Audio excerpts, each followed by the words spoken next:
ce chapitre 14 de l'Épître aux Corinthiens une comparaison entre le don des langues et le don de prophétie, et une indication quant à l'usage du don de langue dans l'Église. Qu'est-ce que ce don des langues? Il faut dire qu'il n'en est pas mention dans l'Ancien Testament. Dans l'Ancien Testament, nous ne lisons nulle part qu'un homme se soit exprimé en langue. Il n'est parlé nulle part d'un don des langues, d'un ministère en langue incompréhensible. Fait étonnant, il n'en est pas question non plus dans les évangiles. Les évangiles semblent vraiment ignorer le don des langues. Jésus ne parlait pas en langue. Il n'est nulle part question que les disciples aient entendu Jésus prier dans une langue incompréhensible. Il est dit que Jésus priait, et il nous est souvent rapporté de ses prières. Mais nulle part il n'est dit que Jésus se soit exprimé en langue. Les langues apparaissent dans le livre des Actes des Apôtres après la Pentecôte. Elles sont peut-être annoncées dans cette parole de Jésus avant de quitter ses disciples le jour de l'Ascension. Dans Marc 16, 17, il est dit « Ils parleront de nouvelles langues ». Mais il faut être très prudent, il est dit ici « Ils parleront de nouvelles langues ». Il n'est pas dit « Ils parleront des langues incompréhensibles ». C'est-à-dire, Dieu va donner à ses disciples, à ses apôtres, la capacité d'apprendre facilement des langues étrangères. Mais on peut, à la rigueur, admettre que cette promesse concerne aussi les langues extatiques dont il est question dans le 14e chapitre de l'Épître aux Corinthiens. Dans le livre des Actes, après la Pentecôte, nous trouvons quelques mentions du don des langues. Acte 2, versets 3 et 4. Acte 2, versets 3 et 4. Des langues de feu semblables à des langues de feu leur apparurent, séparées les unes des autres, et se posèrent sur chacun d'eux. Et ils furent tous remplis du Saint-Esprit et se mirent à parler en d'autres langues selon que l'Esprit leur donnait de s'exprimer. Ces autres langues étaient-elles les langues dont il est question dans 1 Corinthiens 14? En tout cas, nous pouvons constater que les auditeurs, c'est-à-dire cette multitude qui s'est rassemblée à cause du bruit et du tremblement de terre, le matin de la Pentecôte, cette multitude qui était là devant la maison comprenait ce que disaient les apôtres, puisqu'il est dit au chapitre 2, verset 8, ces hommes disent « Comment les entendons-nous dans notre propre langue, à chacun dans notre langue maternelle ?» Puis, bien, l'énumération des langues qui étaient parlées par les apôtres ce matin-là, Parthes, Mède, Élamite, la Mésopotamie, la Phrygie, la Pamphylie, l'Égypte, la Cyrène et tous ces pays. Il y avait là des Juifs qui étaient venus de toutes les régions de l'Empire et qui entendaient les apôtres s'exprimer dans leur propre langue. Et ils comprenaient les apôtres. Que s'est-il passé le matin de la Pentecôte? Nous ne pouvons pas expliquer d'une manière certaine. On peut penser que l'apôtre Pierre se soit peut-être exprimé en latin, l'apôtre Jacques en égyptien, l'apôtre Jean en chaldéen, mais ce qui m'étonnerait, c'est que les gens qui étaient à l'extérieur puissent les comprendre. S'il y avait là environ 120 personnes qui toutes s'exprimaient en des langues étrangères, cela a dû être un bien gros brouhaha. Que s'est-il passé? Probablement que les apôtres se sont exprimés dans de langues nouvelles, mais le grand miracle, c'était que ceux qui les entendaient les comprenaient. Nous avons peut-être là le phénomène des langues extatiques. Mais en même temps, à côté, le phénomène de l'interprétation, de la compréhension, ce qui est très important. Nous avons une autre mention des langues dans Actes 10, versets 44 à 47. Il s'agit là de la conversion du premier païen, Corneille, un officier. Et il est dit, comme Pierre prononçait encore ces mots, le Saint-Esprit descendit sur tous ceux qui écoutaient la parole. Tous les fidèles circoncis qui étaient venus avec Pierre furent étonnés de ce que le don du Saint-Esprit était aussi répandu sur les païens, car ils les entendaient parler en langue et glorifier Dieu. Alors Pierre dit, peut-on refuser l'eau du baptême à ceux qui ont reçu le Saint-Esprit aussi bien que nous? Donc Corneille et ses amis se sont exprimés en langue et ont glorifié Dieu.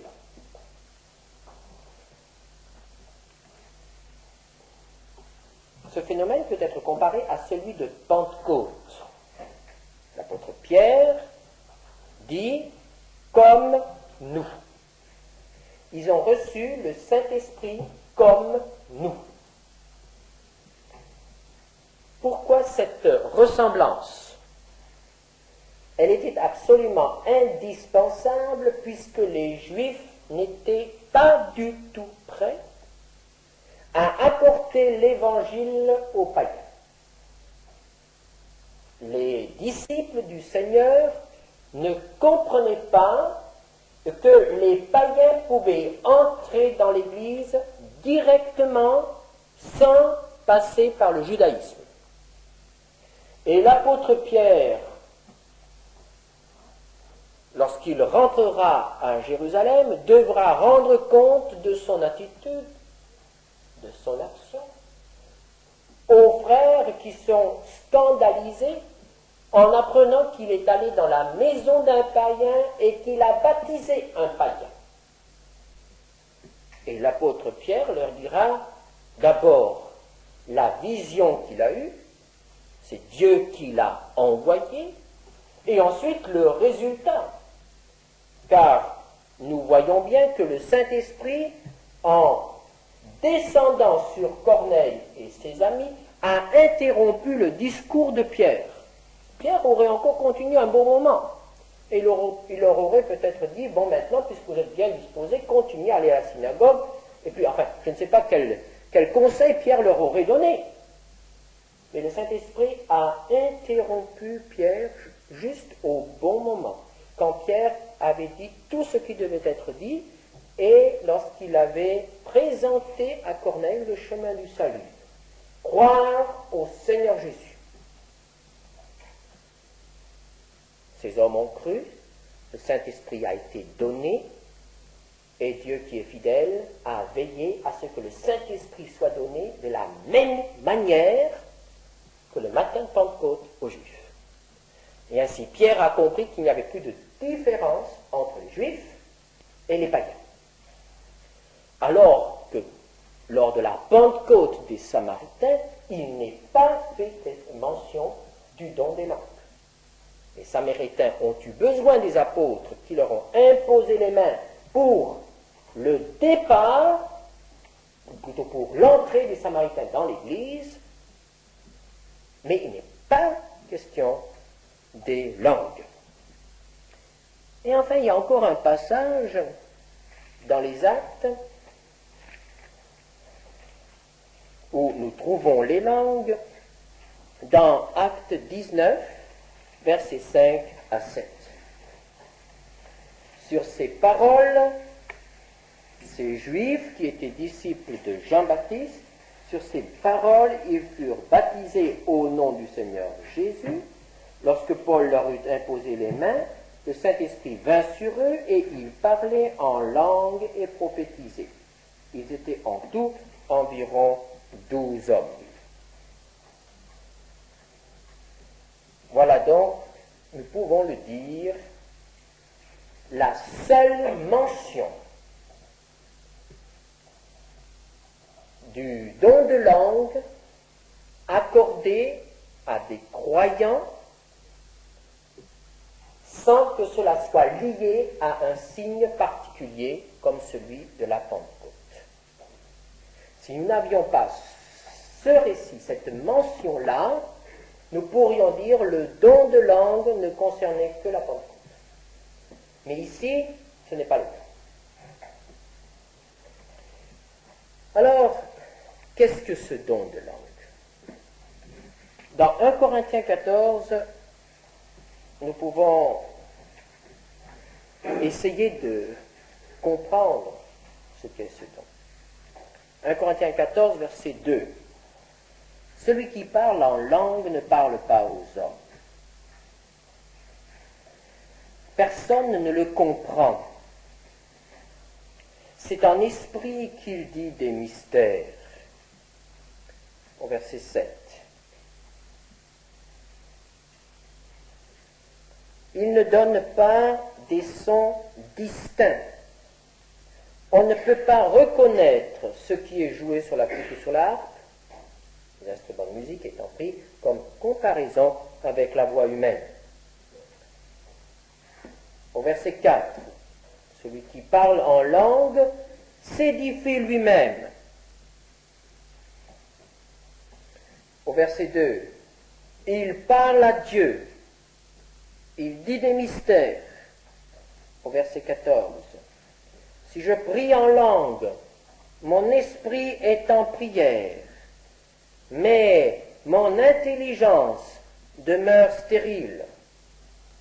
Au verset 17, tu rends, il est vrai, d'excellentes actions de grâce, mais l'autre n'est pas édifié. Quelles sont ces langues? C'est un phénomène surnaturel. C'est une manière de s'exprimer absolument incompréhensible pour un homme. Même celui qui s'exprime en langue ne comprend pas ce qu'il dit. Son intelligence est mise hors circuit. Son intelligence ne fonctionne pas. Il ne comprend pas et il ne contrôle pas. Il ne peut pas vérifier ce qui a été dit et il ne peut pas expliquer à qui que ce soit ce qu'il a dit. Nous pouvons dire, c'est de l'extase. Le croyant est en communion avec son Dieu, il glorifie Dieu, mais il ne sait pas ce qu'il dit. Ce phénomène de glossolalie n'est pas propre au christianisme. Nous savons que les religions, certaines religions païennes, connaissent la glossolalie. certains sorciers africains, même certains marabouts musulmans, certains hindous connaissent la glossolalie, c'est-à-dire l'expression extatique, en extase. Nous devons nous poser la question, mais pourquoi Dieu a-t-il accordé ce don mystérieux, ce don troublant? Parler une langue sans la comprendre, sans être compris, par qui que ce soit. Sa manifestation le jour de la Pentecôte peut suggérer plusieurs réponses. On pourra dire d'abord que c'est une préfiguration du grand jour où tous les enfants de Dieu seront réunis devant le Seigneur et loueront le Seigneur dans ce cantique nouveau dont nous parle l'Apocalypse. Il est fort probable qu'au ciel, on ne parlera plus ni français, ni anglais, ni russe, ni chinois, mais nous parlerons un langage nouveau, langage des anges, peut-être, certainement, un langage qui nous permettra de louer le Seigneur beaucoup mieux que ce que nous parvenons à le faire sur cette terre. Et je crois que chacun d'entre nous a déjà éprouvé les difficultés de dire au Seigneur, avec la pauvre langue que nous avons, de dire au Seigneur tout ce qu'il ressent. Eh bien, en ce jour-là, nous serons devant le Seigneur et nous lui dirons tout et bien, par une langue nouvelle, une langue qu'il nous aura donnée. Mais ce don des langues, le matin de Pentecôte, peut aussi préfigurer c'était un signe pour l'abolition des barrières linguistiques, raciales dans l'Église. On peut aussi dire que ce don annonçait la victoire de l'Esprit sur la matière. Jésus a dit, voici, je vais faire toutes choses nouvelles. Voici, je leur donnerai des lèvres pures. Et ils sauront s'exprimer par un langage impur. Car il est fort probable que nos langues, qui servent à dire tellement de vilaines choses, tellement de choses contraires à la pensée de Dieu, certainement que ces langues françaises ou autres devront disparaître pour une langue nouvelle, une langue qui ne comportera aucun gros mot, aucun blasphème, aucune impureté. Une langue qui n'aura pas été souillée par le péché. Mais l'apôtre Paul, dans ce chapitre des Corinthiens, nous donne une référence de l'Ancien Testament qui oriente nos pensées dans une toute autre direction. Il faut dire que c'est assez difficile de trouver vraiment la bonne signification de cette référence.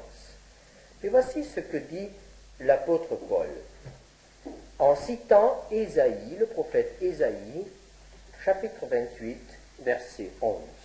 Dieu dit, c'est par des hommes d'une autre langue et par des lèvres d'étrangers que je parlerai à ce peuple, et ils ne m'écouteront pas même, ainsi dit le Seigneur. Et quand nous ouvrons le prophète Ésaïe pour lire dans le contexte cette citation, nous constatons dans Ésaïe 28 que ce texte fait partie de tout un passage de menaces et d'exhortations. Il est question au verset 5 d'Ésaïe de ces prophètes et des sacrificateurs qui, au lieu d'enseigner la parole de Dieu, passent leur temps à s'enivrer et à souiller la maison de Dieu. Et il est question au verset 9 de ces docteurs, de ces hommes qui sont chargés de l'enseignement du peuple et qui se contentent de donner au peuple un enseignement absolument enfantin, des préceptes absolument élémentaires, précepte sur précepte. C'est comme dit le prophète, c'est comme si on donnait les leçons à des enfants qui viennent d'être sevrés. Voici l'enseignement qui était donné au peuple.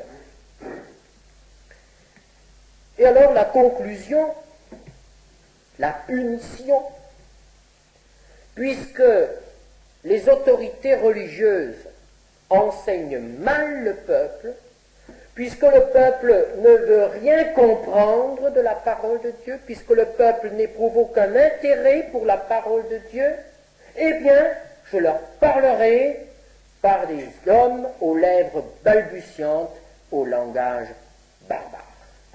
Voilà la punition. Puisque vous ne voulez pas comprendre,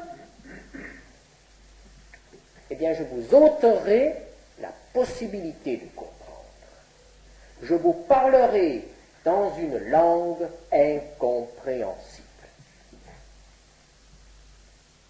Et Isaïe prophétisait l'invasion des Chaldéens, des Babyloniens. C'était là le langage barbare. Et ce qui est frappant, c'est que Paul emploie cet exemple comme explication pour le don des langues. Alors, que conclure de cela? Eh bien, Dieu ne continue pas à parler à un peuple qui ne veut pas écouter, à un peuple qui ne veut pas comprendre. Après avoir longtemps patienté, Dieu ôte à ce peuple la possibilité de comprendre. Nous voyons un événement semblable dans le ministère de Jésus. Au début de son ministère, Jésus a parlé un langage très clair. Le sermon sur la montagne est très clair. Ce sont des discours, c'est un enseignement très clair. Le peuple était frappé par l'autorité, la clarté de l'enseignement de Jésus. Au bout d'un certain temps, les responsables religieux, les pharisiens, les docteurs de la loi, n'ont pas voulu accepter l'enseignement de Jésus. Et nous nous trouvons là au chapitre 13 de Matthieu, où Jésus, tout à coup, change de méthode d'enseignement et commence à raconter des histoires. Ce sont de belles histoires. Ceux qui les écoutent entendent l'histoire et ne se doutent pas qu'il y a derrière l'histoire un enseignement spirituel profond. Ces histoires, nous les connaissons, ce sont les paraboles. En secret, en privé, Jésus expliquait les paraboles à ses disciples, ceux qui étaient prêts à écouter. Mais en public, Jésus racontait des histoires. Et il explique son attitude en prenant encore une fois une citation du prophète Ésaïe, où Dieu dit « Je leur parlerai et je les endurcirai pour qu'ils ne comprennent pas. »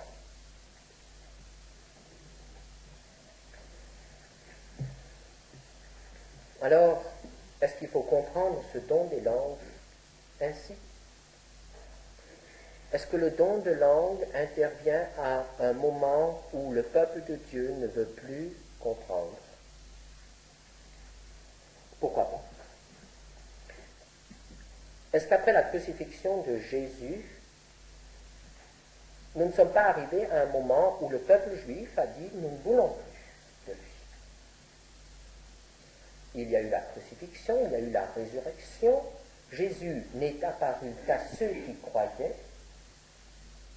Le Saint-Esprit n'a été donné qu'à ceux qui croyaient. Puis, le matin de la Pentecôte, il y a eu un message dans les langues nouvelles.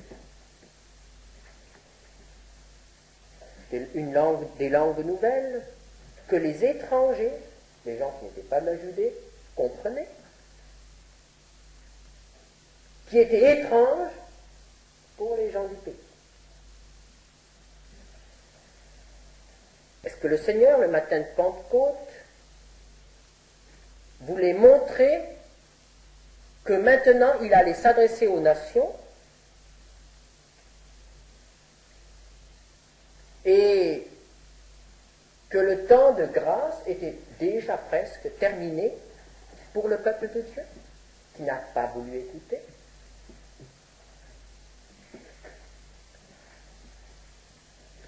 Pourquoi ce phénomène à Corinthe? Si nous prenons l'Épître aux Corinthiens, tout au début, nous avons vu que les Corinthiens étaient des hommes qui étaient très fiers de leur sagesse. C'était la philosophie corinthienne. Tout était examiné, tout était comparé aux critères suprêmes de la sagesse. Et voici que Dieu donne à Corinthe une manifestation qui confond la sagesse. En effet, que dit le sage lorsque, soudain, un homme parle une langue étrangère? Comment expliquer? Comment critiquer si je ne comprends pas? Le sage est confondu. Le sage est confondu par une folie. Ainsi, le don de langue est comme un jugement de l'incrédulité. Et alors, ce phénomène des langues, qui a complètement cessé dès les premières années de l'Église primitive, du siècle apostolique. Il n'est plus question du don des langues depuis le 2e siècle, ou le 3e siècle de notre ère, jusqu'au siècle dernier. À part peut-être une exception avec le prophétisme sévenol qui est encore autre chose. Et par exemple, Calvin dit qu'il n'a jamais entendu parler de l'existence d'une langue surnaturelle. Il écarte cela entièrement. Et il explique ce texte autrement. Donc, à son époque, on ne connaissait pas les langues surnaturelles. Les langues surnaturelles ont réapparu au siècle dernier, ou au début de ce siècle, en 1905, au cours du réveil du pays de Galles. De nouveau dans une situation de totale incrédulité et de matérialisme dans l'Église. Il y a eu ce magnifique réveil. Et il y a eu dans ce réveil certaines manifestations du don de langue. Nous savons tous que le pentecôtisme est une déformation de ce réveil du pays de Galles. En effet, ce qui était authentique dans le réveil du pays de Galles, authentique mais quand même très rare, a été repris et généralisé dans le mouvement que nous appelons le mouvement pentecôtiste. Nous y reviendrons tout à l'heure. Mais en pensant à ce qui est dit du don des langues, ne devons-nous pas nous poser la question, est-ce qu'au moment de donner le véritable don de langue à quelques croyants, au début du siècle, Dieu n'a pas voulu, d'une part, juger son Église, qui ne voulait plus entendre la vérité. Pensons aux théologies répandues au début du siècle. Et juger un monde qui n'avait plus de place pour le spirituel et le surnaturel. Un monde qui était entièrement voué au matérialisme et au progrès, à la science, à tout ce que nous savons. Un monde qui vivait dans l'illusion que le matérialisme, le progrès, allait résoudre tous les problèmes. Et voilà que Dieu intervient et il confond la folie des hommes par des manifestations tout à fait surnaturelles. Quel est l'usage qui doit être fait du don des langues? Car il est évident que le don des langues est un don du Saint-Esprit que Dieu accorde à certains, et qui est quand même très rare. Quel usage doit être fait du don des langues? L'apôtre Paul dit aux Corinthiens, attention, ne vous comportez pas dans l'Église comme en présence d'incroyants. Si dans l'Église vous commencez à parler une langue que personne ne comprend, mais vous jugez, vous condamnez vos frères, puisqu'ils ne peuvent pas s'associer à vos louanges. Vous les excluez de vos louanges. Alors l'apôtre Paul compare le don des langues et le don des prophéties. Dans l'Église, ce qui est valable, c'est ce qui construit, c'est ce qui édifie. Et il prend un don, le don de prophétie, et il dit, voilà ce don. Verset 3, celui qui prophétise, au contraire, parle aux hommes, les édifie, les exhorte, les console. Et là, nous voulons tout de suite dire que la prophétie, ici, n'est pas du tout l'annonce de l'avenir, mais tout simplement la proclamation de la parole de Dieu. Au verset 24 et 25, si tous prophétisent et qu'il survienne quelque non-croyant ou un homme du peuple, il est convaincu par tous, il est jugé par tous, les secrets de son cœur sont dévoilés de telle sorte que tombant sur sa face, il adorera Dieu et publiera que Dieu est réellement au milieu de vous.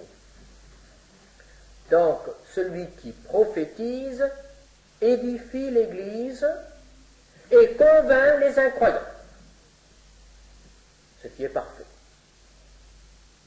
C'est pour cela que Dieu parle, pour nourrir, pour construire, pour édifier l'Église, pour consoler ceux qui ont besoin de consolation, pour exhorter ceux qui ont besoin d'exhortation, pour avertir les uns et les autres, et pour amener à la repentance les incroyants. Tandis que les langues ne servent à rien à l'Église. Personne ne comprend. Et celui qui s'exprime en langue n'est édifié lui-même que par la bénédiction de la communion directe avec le Seigneur. Mais il ne comprend pas ce qu'il dit. Et l'effet sur les étrangers est catastrophique, puisque lorsqu'un étranger, un incroyant est assis dans une salle où l'on parle en langue, il se demande ce qui se passe. Et de toute façon, il ne peut pas être amené à la foi, puisque la foi vient de ce qu'on entend. La foi ne doit pas reposer sur le surnaturel, sur le miracle. La foi doit reposer sur la parole de Dieu.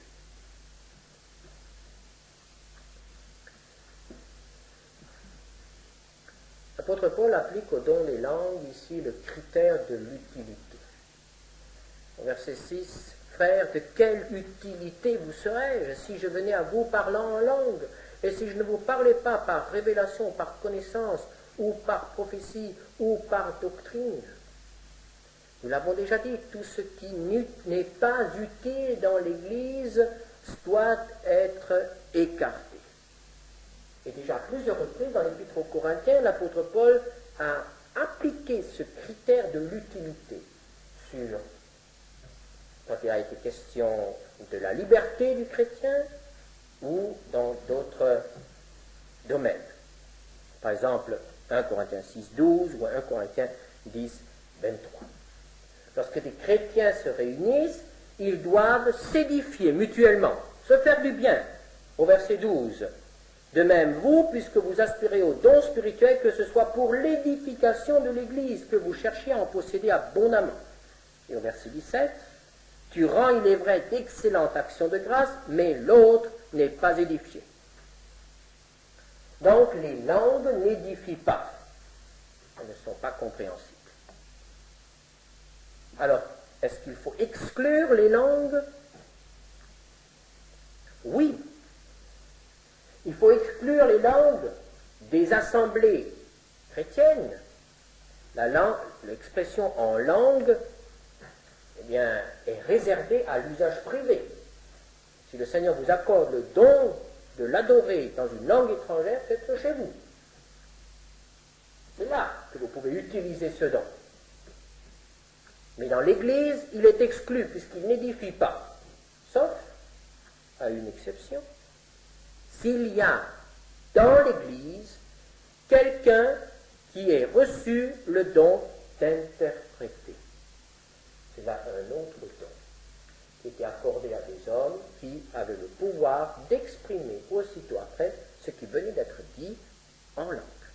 Versets 26 à 28, que faire donc lorsque vous vous assemblez les uns ou les autres parmi vous? Ont-ils un cantique, une instruction, une révélation, une langue, une interprétation, que tout se fasse pour l'édification? En est-il qui parlent en langue? Que 2 ou 3 au plus parlent, chacun à son tour, et que quelqu'un interprète. Il n'est donc pas question d'admettre dans une église l'expression en langue de plusieurs à la fois, que plusieurs s'expriment en langue à la fois, et qu'ils soient très nombreux. Sinon nous aboutissons nouveau au même résultat. S'il y a quelqu'un qui est présent et qui ne sait pas ce qui se passe, il dit ils sont tous fous. Et l'honneur de l'Église est en cause. Donc dans une assemblée, que 2 ou 3 au plus parlent, et que quelqu'un interprète. S'il n'y a point d'interprète, qu'on se taise dans l'Église et qu'on parle à soi-même et à Dieu, donc dans votre cœur. Sans interprétation, point d'expression du don de langue. Et au verset 40, que tout se fasse avec bienséance et avec ordre.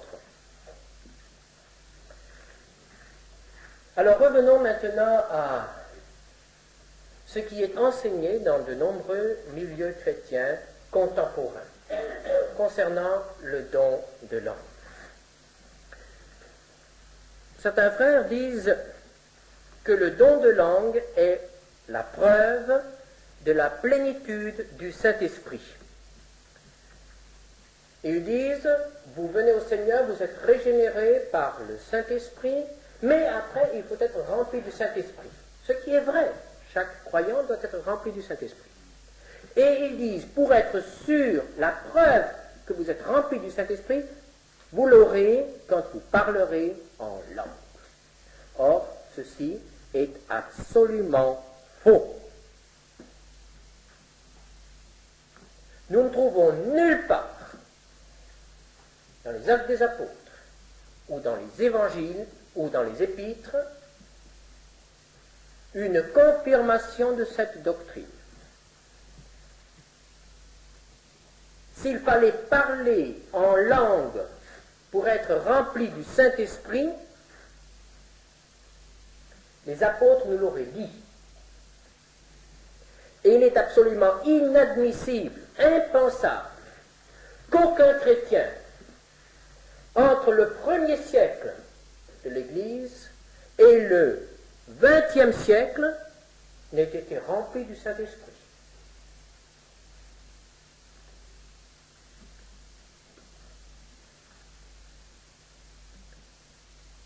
Non, le don des langues n'est pas le signe indispensable à la plénitude du Saint-Esprit. Nous l'avons vu, quel est le critère, quel est le signe de la plénitude du Saint-Esprit? Nous l'avons vu, ce ne sont pas les dons, c'est le fruit. C'est une vie vécue à la gloire de Dieu qui est la preuve de la plénitude du Saint-Esprit. Et ça, ce n'est pas une manifestation sporadique, irrégulière, mais c'est quelque chose de constant. Si je parle en langue devant vous et que je vive une vie qui n'est pas la gloire de Dieu, vous avez le droit de dire cet homme n'est pas rempli du Saint-Esprit. Il a peut-être un don, mais il n'est pas rempli du Saint-Esprit. Il faut faire la distinction entre les dons spirituels et la plénitude du Saint-Esprit. Or, lorsqu'on dit à quelqu'un, tant que tu ne parleras pas en langue, tu ne seras pas rempli du Saint-Esprit, nous le mettons nous lui tendons un piège. Car il voudra absolument parler en langue pour être sûr d'être rempli du Saint-Esprit.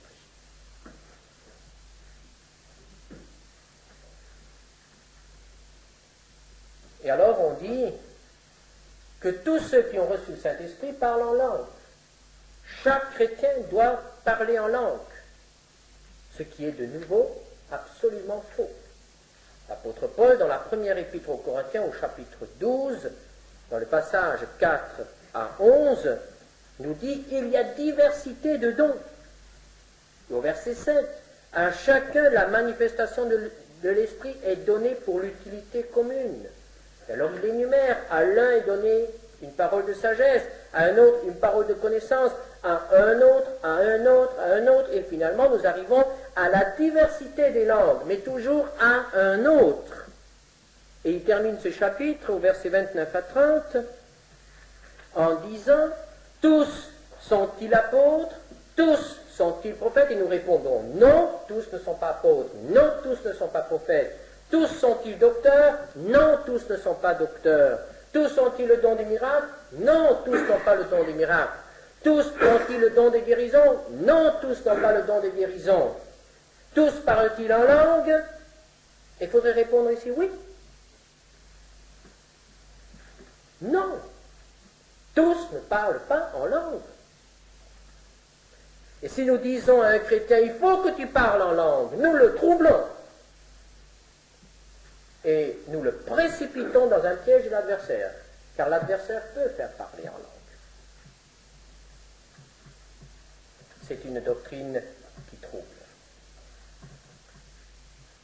Alors il y a maintenant un nouveau mouvement. J'ai parlé du mouvement de Pentecôte, ce sont de chers frères, mais il faut aussi dire ce qui ne correspond pas à l'enseignement de la parole de Dieu. Nous n'avons pas l'habitude ici de dire les défauts des autres, mais nous sommes ce soir devant un texte qui nous oblige de rectifier certaines choses.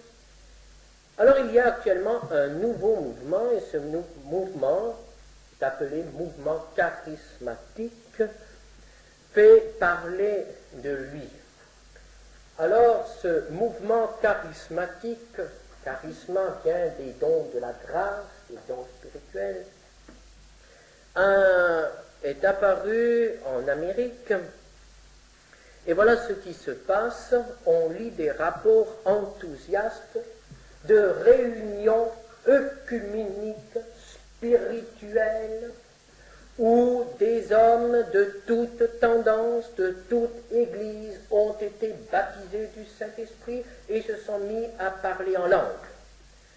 Et alors voilà, quand on commence à lire quelles étaient les personnes présentes dans telle ou telle réunion, eh bien évidemment on y trouve des chrétiens évangéliques, on y trouve des protestants, on y trouve des membres du clergé catholique, on y trouve des mormons, on y trouve des gens, même je crois des musulmans, et il y a un petit peu de tout là-dedans, et on se réunit pour quoi faire? Pour parler en langue. Et chacun reste ce qu'il est. Le mormon reste mormon,